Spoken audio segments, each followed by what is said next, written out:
जरा समजून घ्या, मुस्लिम आरक्षणामध्ये 2 नॅशनल कमिशन अपॉइंट केले गेले.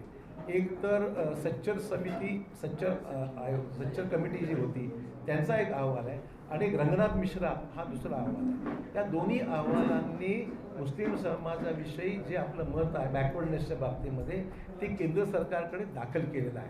आणि केंद्र आता काही समाज हे सेंट्रल लिस्टमध्ये आहेत, काही समाज हे महाराष्ट्राच्या लिस्टमध्ये आहे, स्टेटच्या लिस्टमध्ये आहे.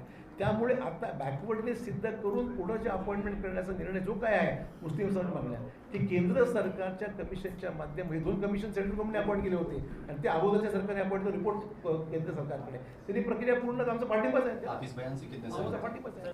देखिए, पहली बात तो कांग्रेस राष्ट्रवादी की सरकार की नीयत ना कल तक थी, ना आज है और ना आगे ये लोग मराठा समाज को या मुसलमानों को रिजर्वेशन देना चाहते हैं.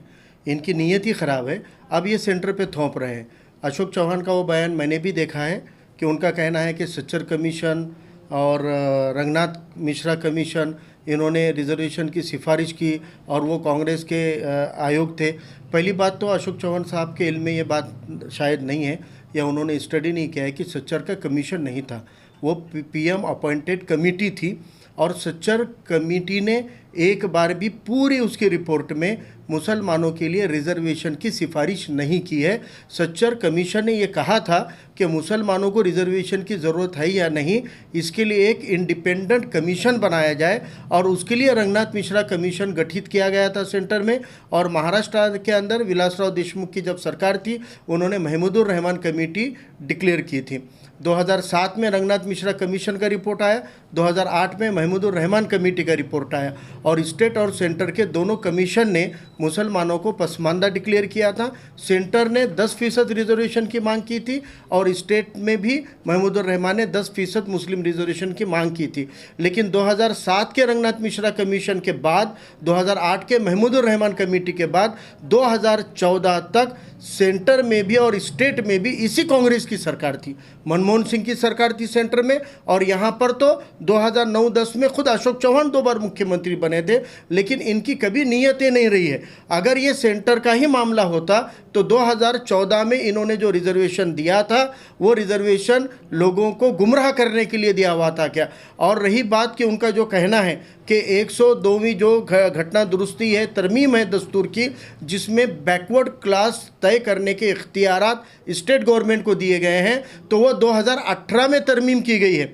2018 की घटना दुरुस्ती है. इसलिए ये जो नोटिफिकेशन जारी हुआ था 2014 में कांग्रेस राष्ट्रवादी की सरकार का, वो हाईकोर्ट में पेंडिंग था और हाईकोर्ट ने मुसलमानों के 5% मुस्लिम तालीमी रिजर्वेशन को हरी झंडी दी हुई है और हाईकोर्ट के फैसले अपने आप में कानून होते हैं. इसलिए आज इनको नए सिरे से रिजर्वेशन देने की ज़रूरत नहीं है. 2018 के बाद सेंटर को अख्तियार है पिछड़ा समाज डिक्लेयर करने के, लेकिन 2014 का हाईकोर्ट के डिसीजन को आधार बनाकर, जिसमें कोर्ट ने कहा था मुसलमानों की तालीमी परिस्थिति पिछड़ी हुई है, उस आधार पर राज्य सरकार डायरेक्ट अमल कर सकती है.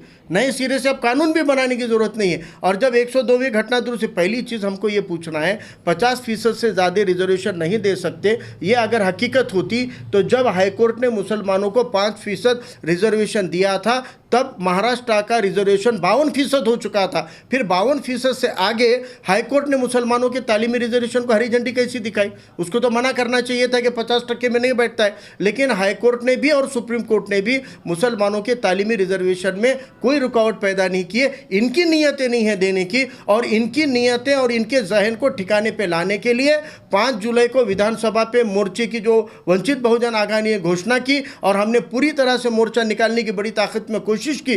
पुलिस ने गिरफ्तारियां किया, हमने गिरफ्तारियां दी और अभी 30 तारीख को औरंगाबाद के हमारे वंचित बहुजन आघाड़ी के साथी 30 अगस्त को इसके ऊपर आंदोलन कर रहे हैं. इंशाल्लाह आने वाले दिनों में हर जिले पर हम ये आंदोलन करके रहेंगे.